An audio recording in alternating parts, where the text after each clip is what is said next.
What if reality itself became the plaything of those who experience it? The new episode in the Dark Mirror universe is both a fascinating and frustrating experience. It doesn't just jiggle multiple conceptual ideas at once, it also merges the classic Black Mirror tone with elements of fantasy.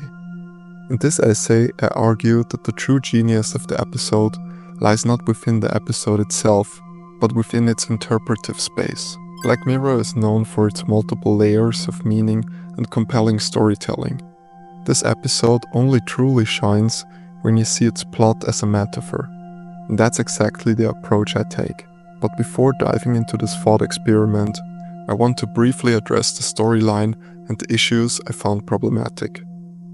The plot unfolds in a disturbingly linear fashion. There's no pause, no breath, no setback in the antagonist's mission. The protagonist, Maria, a food technician, is mercilessly dragged minute by minute toward her inevitable fate. Maria lives the life of a young urban professional.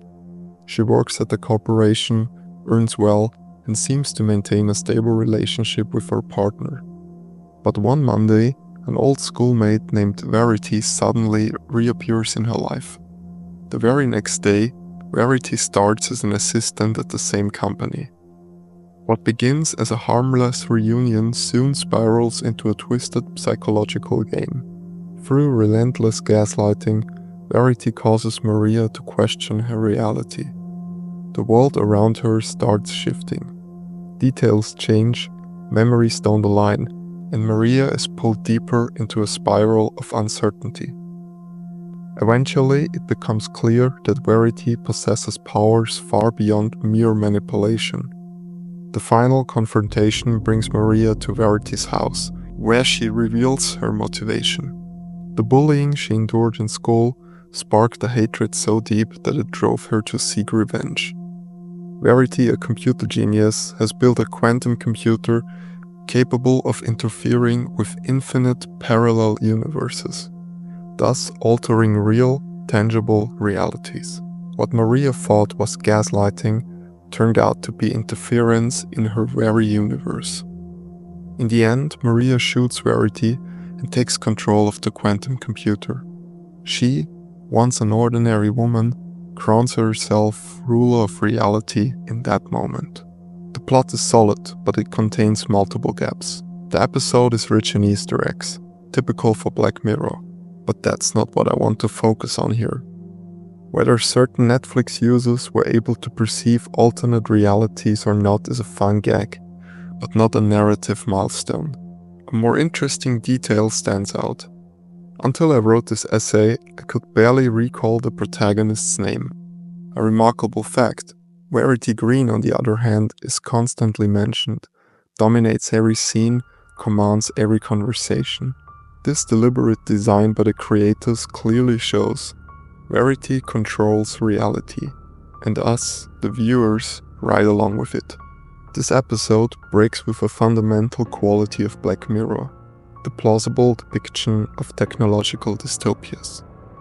Verity Green is portrayed as an exceptional talent who already used the high school computer lab as her sanctuary and creative lab. There is no doubt she's brilliant, yet it's absurd to believe a single person would build and operate a fully functional, all-powerful quantum computer, undetected and without support. Technological innovations like quantum computers or large language models are the result of collective global efforts. They are the fruit of research networks, billions in investments, and decades of development. Even major breakthroughs today rarely carry the signature of a lone genius, but rather many minds working together. In the past, Nobel Prizes often went to individuals. Today they honor entire teams, a reflection of the growing complexity of science. The age of the solitary genius creating greatness from nothing is over. Earlier Black Mirror episodes portrayed this reality wisely. It was usually corporations developing new technologies. Here, however, the story takes a magical shortcut. Verity's quantum computer is a classic Deus Ex Machina. A weak, but convenient narrative device that drains the story. This episode is therefore no longer pure science fiction, but a curious mix with a clear dose of fantasy. With this in mind, I want to start with my alternative interpretation. The quantum computer and the shifting realities are merely metaphors. They work within the story and create a truly engaging narrative. But the episode only becomes memorable and meaningful when you stop seeing it as fiction and begin reading it as an allegory for our real world. Verity Green stands for artificial intelligence and its potential. How did I arrive at this idea? The final minutes of the episode led me there. The images inside Verity's house don't feel real. They resemble AI-generated artwork. Take the portrait where she appears as the ruler of the universe. It's the perfect example of a prompt-based image. Even the final scene where Maria crowns herself ruler of the universe looks blurry and AI-generated. Black Mirror surely had the production resources to create a clean, polished CGI scene, but I believe it was deliberately made this way, to hint at the very issue I'm raising. But enough about my train of thought. Verity doesn't actually control the universe.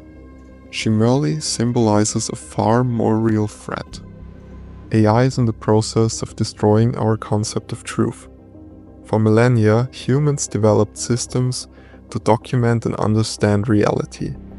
Observation, documentation, verification. Physics, medicine, historiography. All based on the painstaking pursuit of truth. But AI rewrites these rules. What once required effort to make a lie believable can now be done in seconds. Manipulation used to require planning and strategy. Today, all it takes is a large language model and a prompt tailored to your liking. And if you look closely, that's exactly what Verity does in the episode. She generates prompts of all kinds that can alter reality. Photos, videos, voices, texts. Everything can be generated. Anyone today can create a seemingly authentic video of a politician, produce fake studies, forge historical images. Verity does precisely this.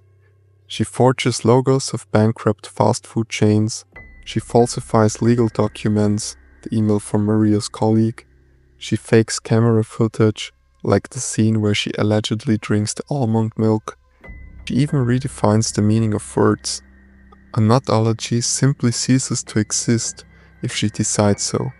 Just like in 1984, where war is peace was repeated until people believed it. Powerful groups have always influenced narratives. Emperor Nero blamed Christians for the Great Fire of Rome to serve his own agenda. Historians uncovered this through extensive research. But today the tools of manipulation are no longer limited to rulers. They are everywhere. And not every fragment of our reality is as significant as the burning of an ancient city. If you want to alter your reality within a smaller world, you won't be stopped by countless fact-checkers or scholars. The Mandela effect, which the episode touches on in passing, may soon become commonplace. People misremember events, and AI only will amplify this collective confusion. What's a curiosity today could be systematic disinformation tomorrow.